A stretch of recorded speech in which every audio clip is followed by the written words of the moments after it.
Este es un mensaje del pastor John MacArthur, traducido y predicado en español para el mundo de habla hispana. Al llegar a la enseñanza de la palabra de Dios esta mañana, obviamente, estamos hablando de la resurrección de nuestro Señor. Pero quiero que nos concentremos en la gran realidad del hecho de que la mayoría de la gente no entiende que toda persona que ha vivido y muerto resucitará. Es correcto, toda persona.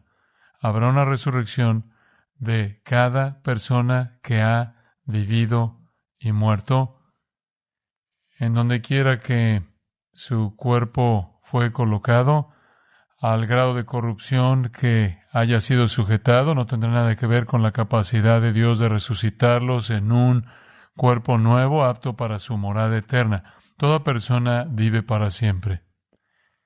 La gente que piensa que la muerte es dormir y dejan de existir están equivocados.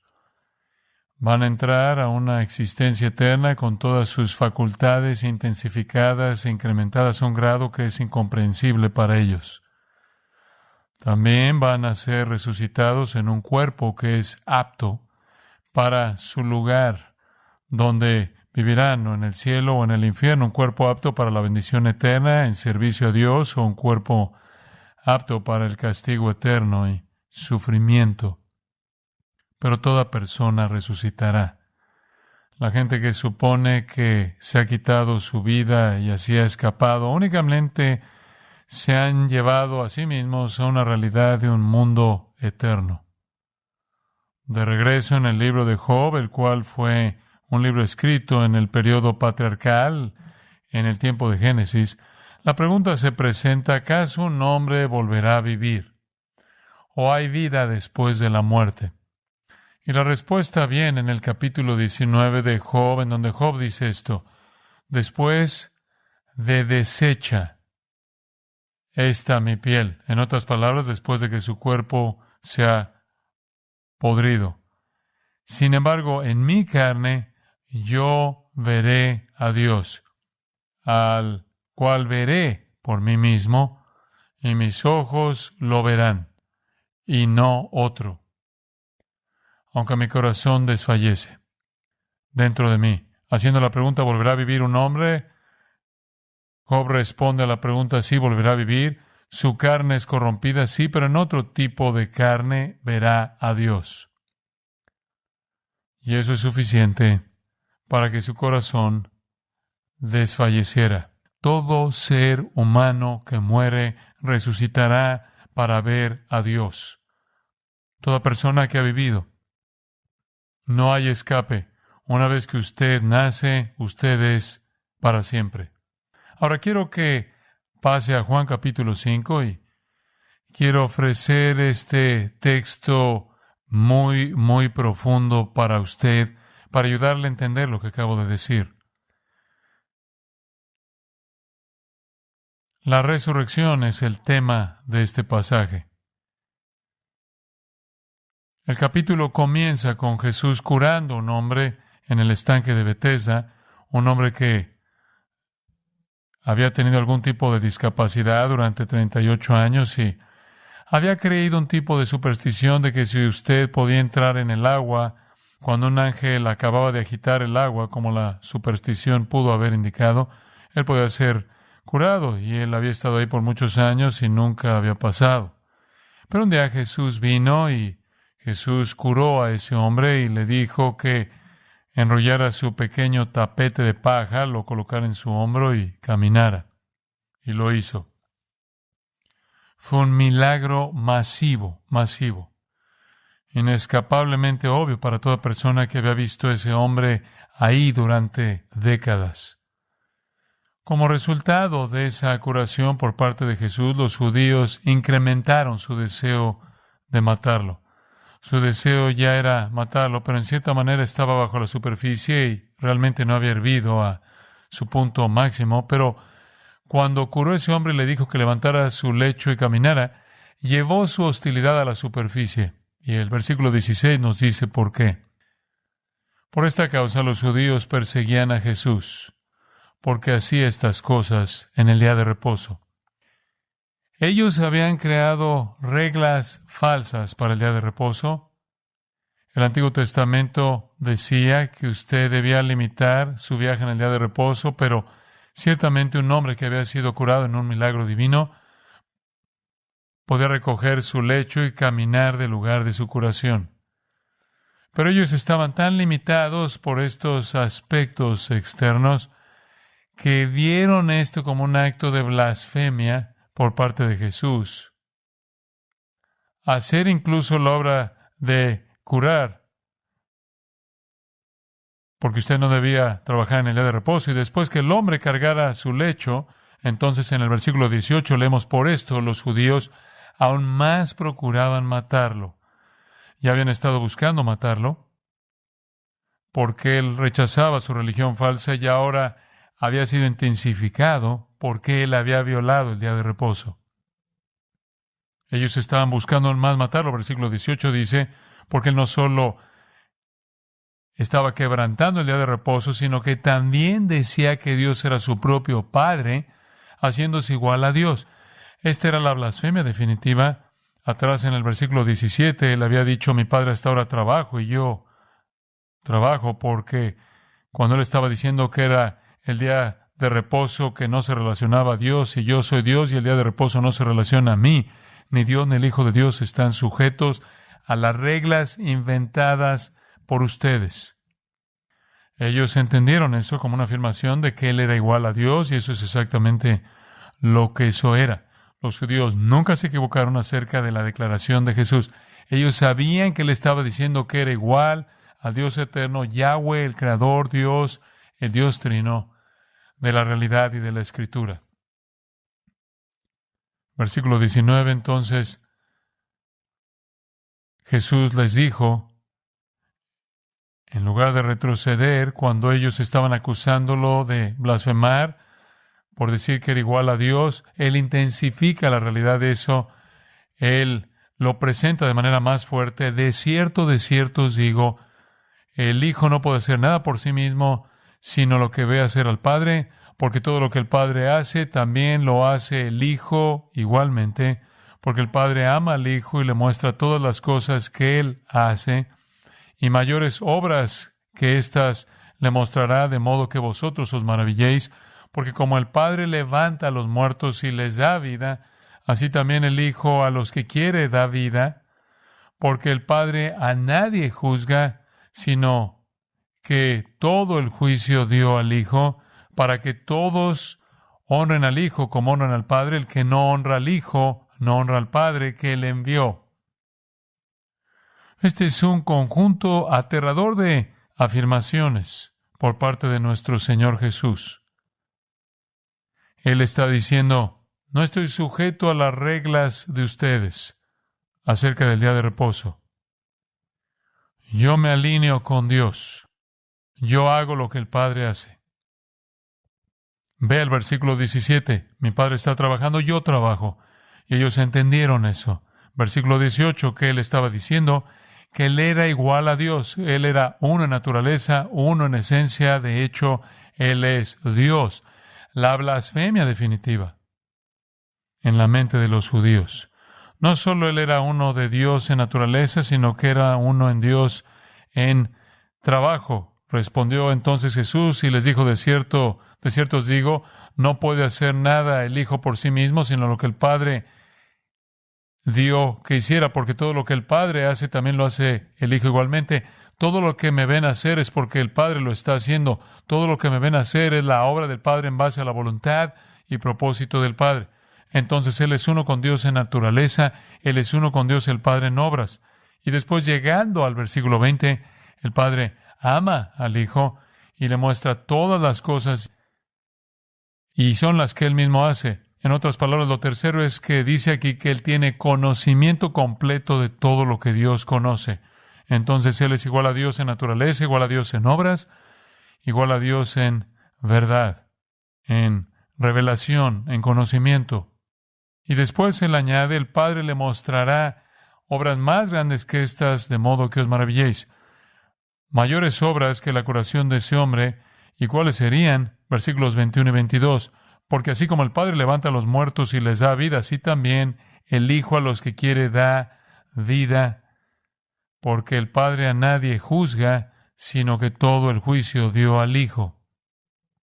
Aquí Él dice que Él es uno con Dios en poder para levantar a los muertos, y Él es uno con Dios en soberanía para dar vida a quien Él quiere, y que a Él se le ha dado el derecho de juzgar a toda persona, así de soberano es Él.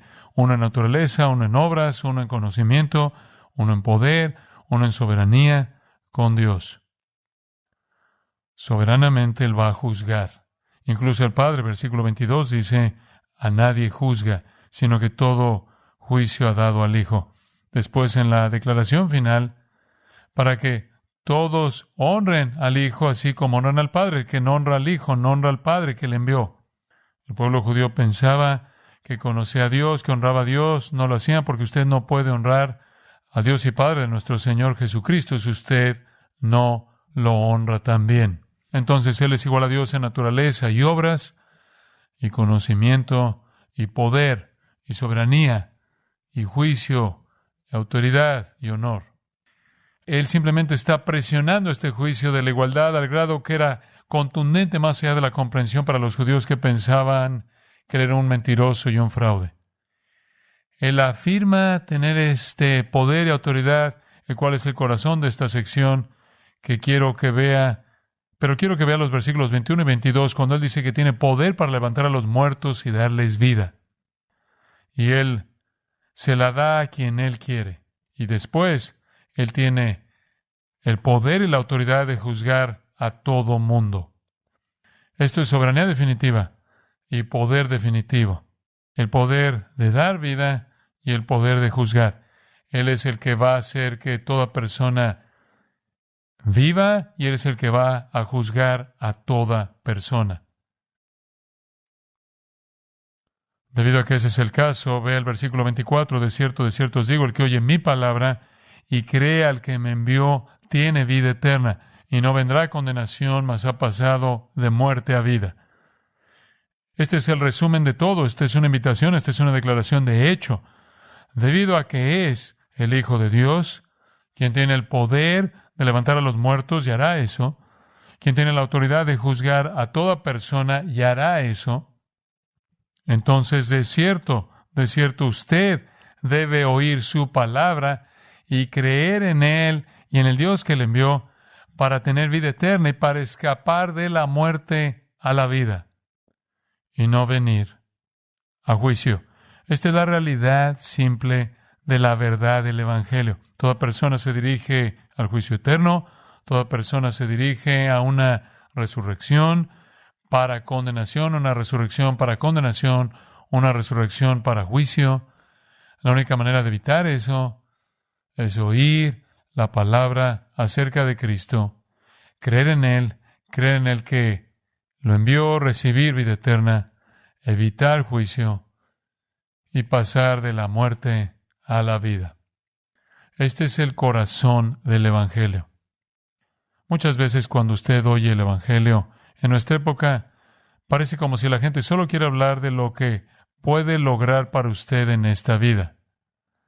Eso es mucho.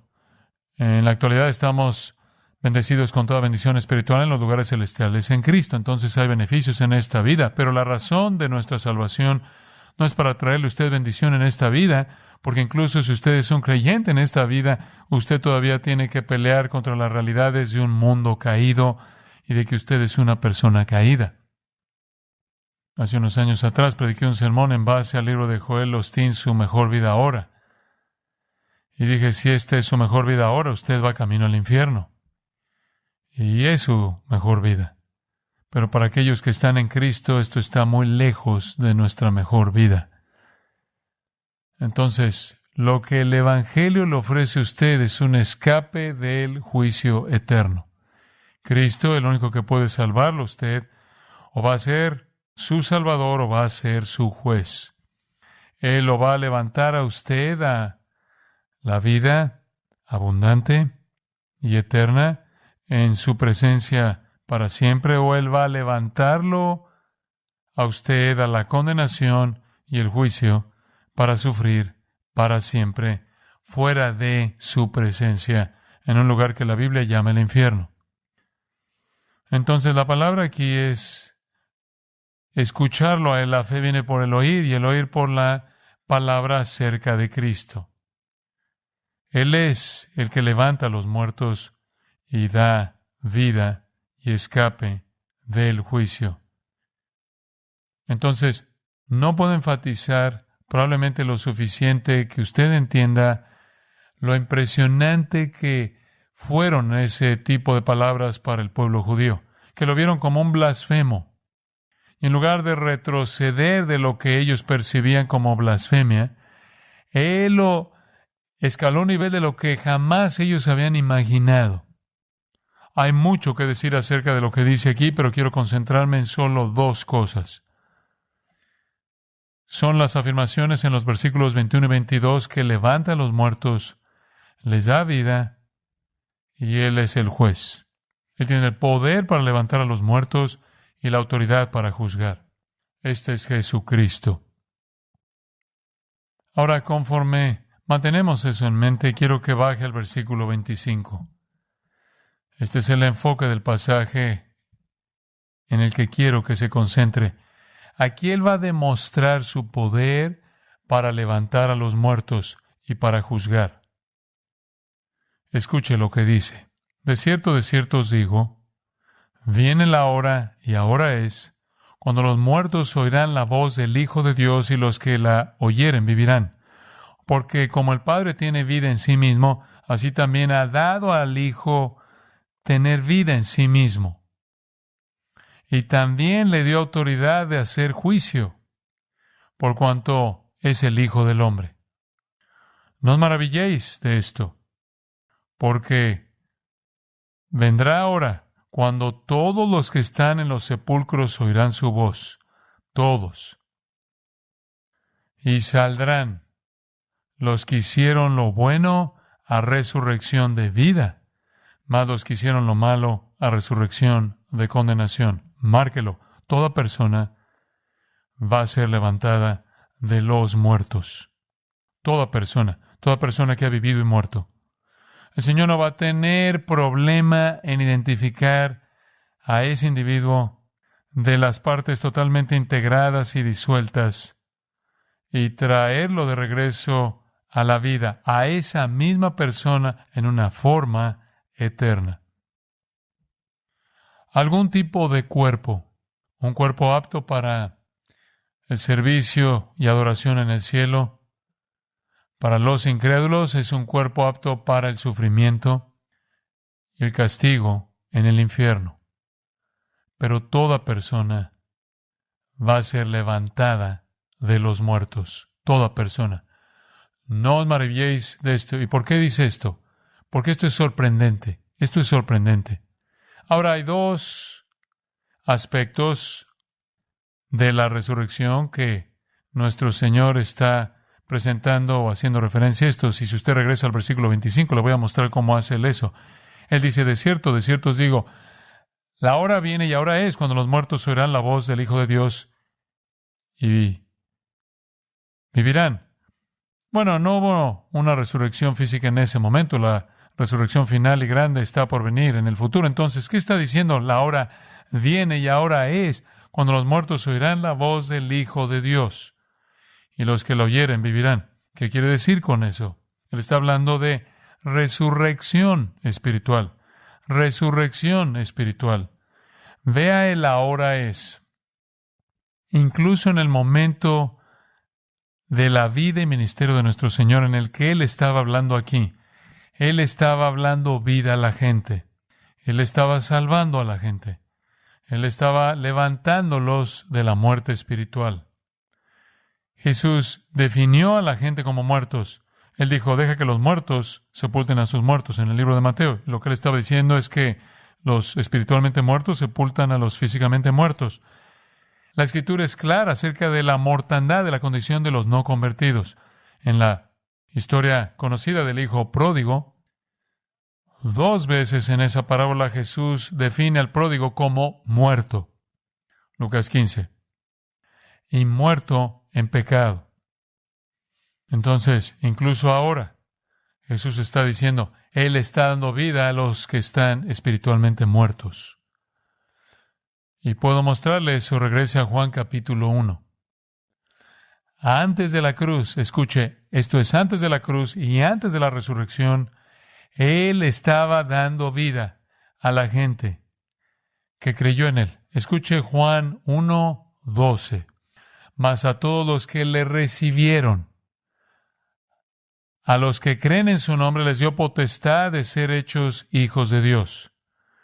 No hay cruz aún, no hay resurrección aún, no se les requirió que creyeran en su muerte y resurrección, no había sucedido eso, sino que a cualquiera que lo recibió, a Él habiendo creído en Él, creyendo que Él decía ser el Mesías, el Hijo de Dios, y lo recibieron como Salvador y Señor sin siquiera saber algo acerca de lo que aún estaba por cumplirse, los eventos de la cruz y la tumba abierta, les dio potestad de ser hechos hijos de Dios. Entonces ellos podían creer y ellos podían recibir a Cristo y no tener nada en sus mentes en absoluto acerca de su muerte y resurrección, y todavía serían hijos de Dios.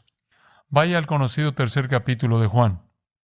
De tal manera amó Dios al mundo que ha dado a su Hijo unigénito, para que todo aquel que en Él cree, ¿en quién? En Él, no en la cruz ni siquiera en la resurrección, sino el que cree en Él, no se pierda, mas tenga vida eterna, porque no envió Dios a su Hijo al mundo para condenar al mundo, sino para que el mundo sea salvo por Él.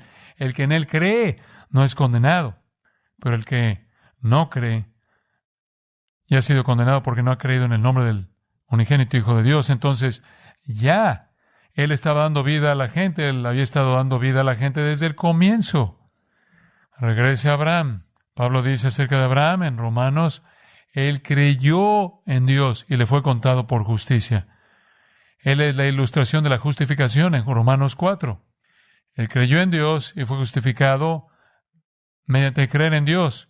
Abraham no conocía nada de la cruz ni de la resurrección. Sé que Romanos 10 dice que si confesares con tu boca que Jesús es el Señor y creyeres en tu corazón que Dios le levantó de los muertos, serás salvo. Eso es porque de este lado de la muerte de la cruz, ahora la muerte en la cruz y la resurrección, usted debe creer en eso.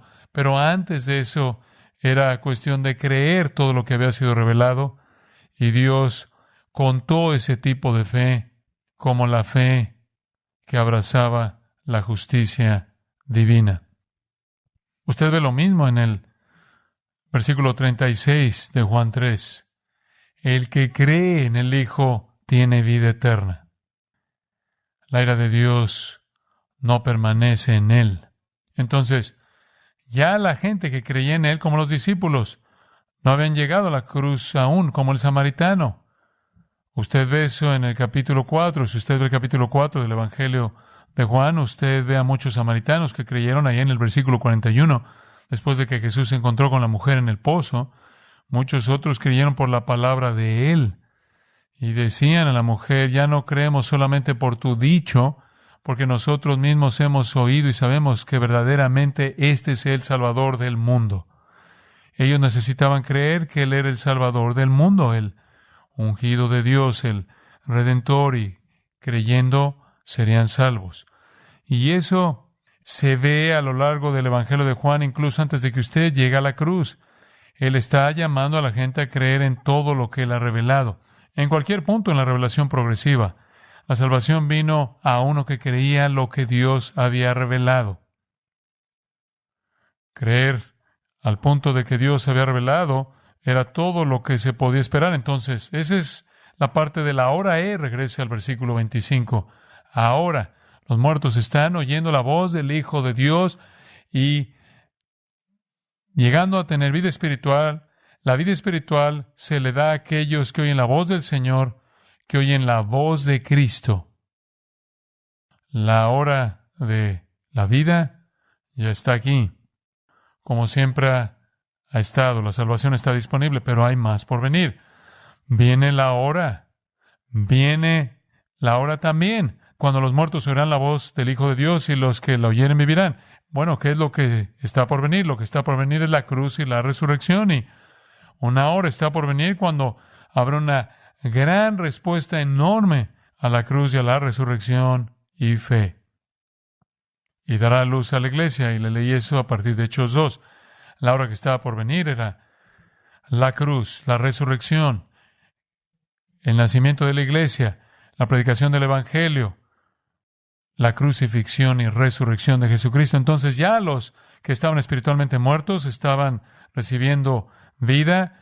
Sin embargo, en el futuro, después de la cruz y la resurrección, habrá incluso una explosión aún más grande de fe, porque en Pentecostés 3,000 llegaron a la fe. Unos cuantos capítulos más adelante, miles más creyeron, y poco después el Evangelio voltea de cabeza al mundo. Entonces, nuestro Señor está hablando aquí de vida espiritual.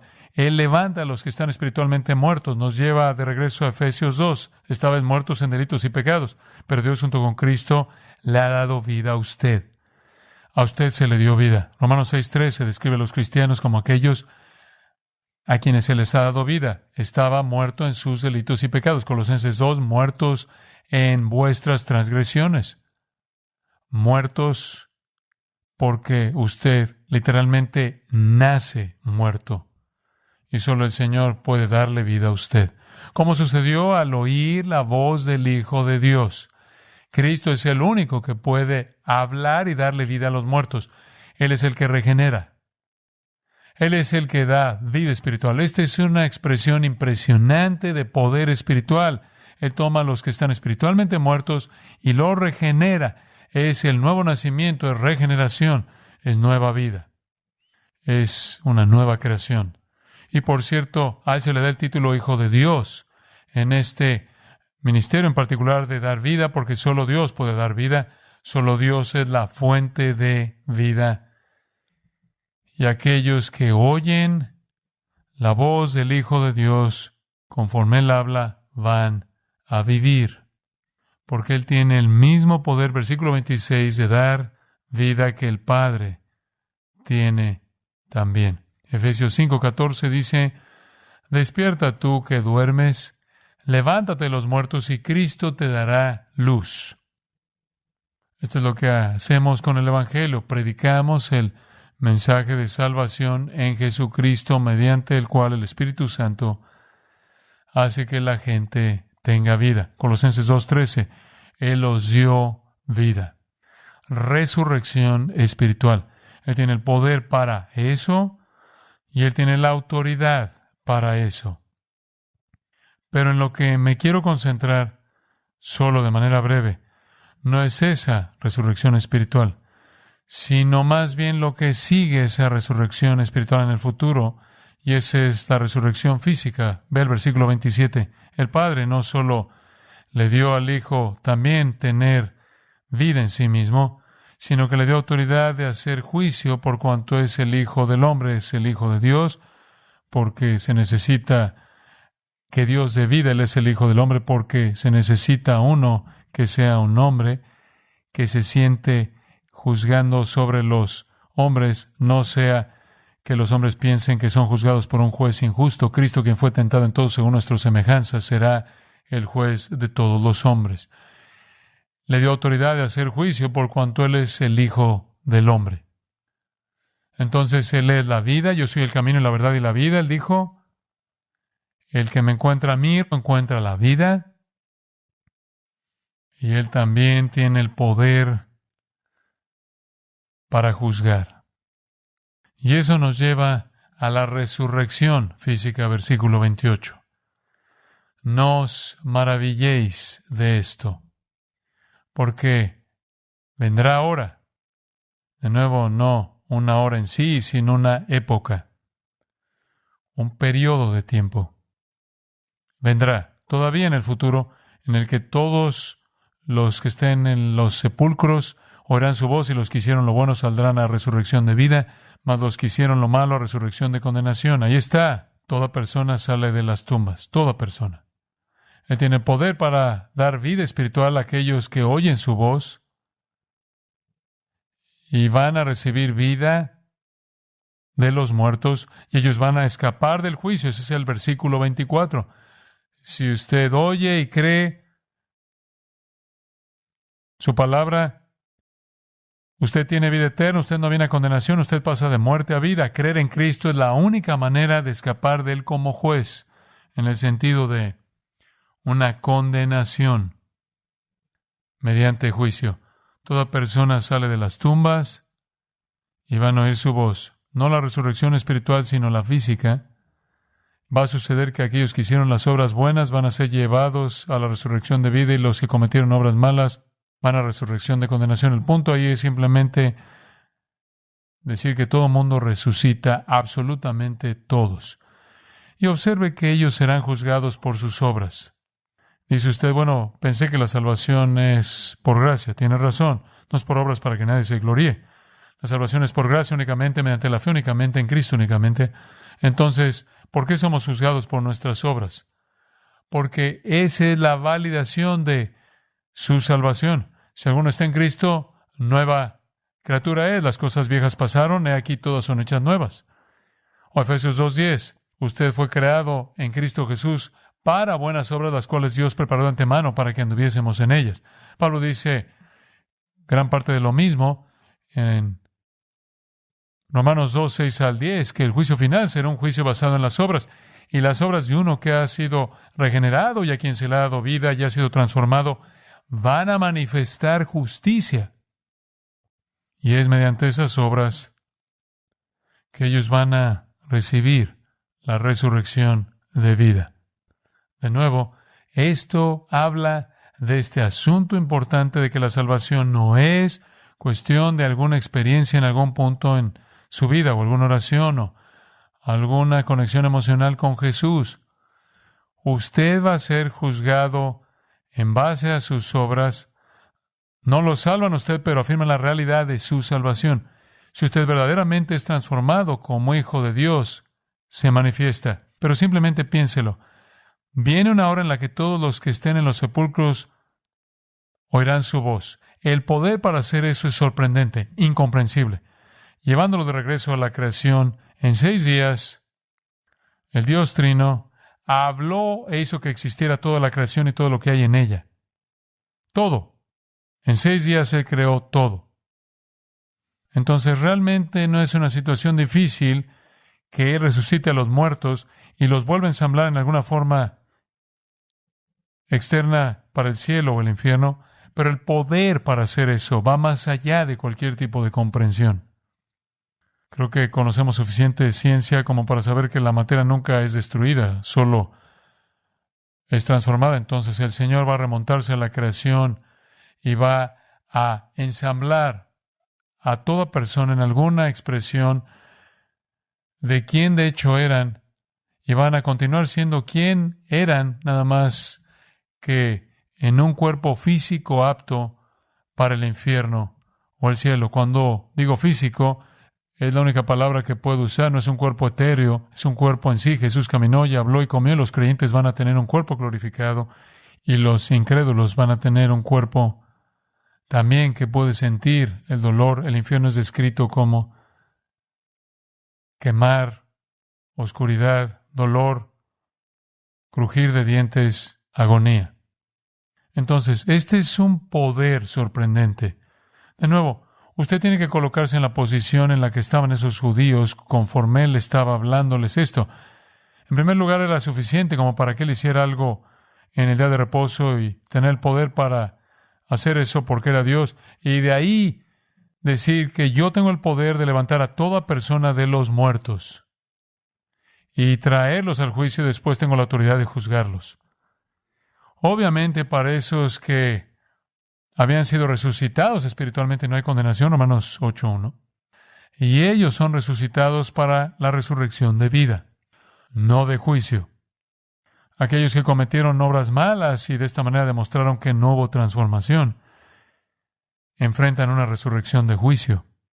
Esto es a donde se dirige el mundo. Es bastante sorprendente cuando usted piensa en cómo la gente es tan irreverente acerca del fin de su vida. Lo poco que piensan en eso. Lucas 14 habla de la resurrección de los justos. Eso va a suceder en el rapto de la iglesia y al final de la tribulación, conforme los santos son todos levantados y llevados al reino de 1000 años de Cristo. Al final de esos 1000 años está la resurrección de los injustos. Es una resurrección especial. Quiero cerrar al mostrarles esa resurrección en Apocalipsis capítulo 20. En el libro de Apocalipsis seguimos la cronología. Cristo viene en el capítulo 19, establece su reino durante 1000 años y después de los 1000 años observa el versículo 5 de Apocalipsis 20, pero los otros muertos no volvieron a vivir hasta que se cumplieron los 1000 años. Esa es una afirmación en paréntesis. Entonces los muertos incrédulos van a permanecer en la tumba hasta que el reino milenial de 1000 años se acabe.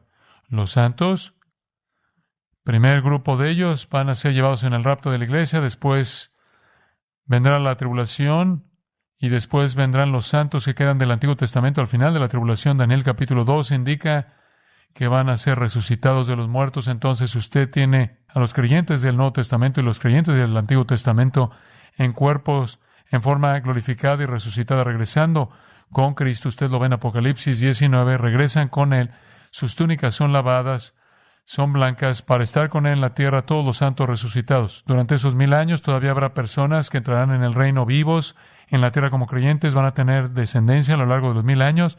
Va a haber una rebelión y una insurrección en contra de Dios al final por parte de aquellos que se rehúsan a creer, aun cuando Cristo está reinando en el mundo. Y habrá un juicio al final de los 1000 años, pero eso va a involucrar a todos los injustos muertos. Eso es exactamente lo que dice. El resto de los muertos no volvieron a vivir hasta que se cumplieron los 1000 años. La primera resurrección, no obstante, es diferente. La primera resurrección, versículo 6, es para los benditos y santos. Ellos están en la primera resurrección. La segunda muerte no tiene potestad sobre estos. Ellos van a ser sacerdotes de Dios y de Cristo. Reinarán con Él durante su reinado de 1000 años. Entonces todos los santos son resucitados para entrar al reino, pero cuando el reino se acabe, el resto de los muertos son traídos a la vida. Baja el versículo 11. Aquí está el retrato de ese juicio. Y vi un gran trono blanco y al que estaba sentado en él, delante del cual huyeron la tierra y el cielo, y ningún lugar se encontró para ellos. Y vi a los muertos, grandes y pequeños, importantes y no importantes, de pie ante Dios, y los libros fueron abiertos. Y otro libro fue abierto, el cual es el libro de la vida. Y fueron juzgados los muertos por las cosas que están escritas en los libros según sus obras. Y el mar entregó los muertos que había en él. Y la muerte y el Hades entregaron los muertos que había en ellos. Y fueron juzgados cada uno según sus obras. Y la muerte y el Hades fueron lanzados al lago de fuego. Esta es la muerte segunda, el lago de fuego. Y el que no se halló inscrito en el libro de la vida fue lanzado al lago de fuego. Si su nombre no está en el libro de la vida, usted va a ser juzgado por sus obras. Y sus obras no van a ser suficientes. Sea que el cuerpo esté en el suelo o en el mar, todo incrédulo va a estar en ese juicio y van a ser juzgados por sus pecados. Y después enviados al lago de fuego eterno.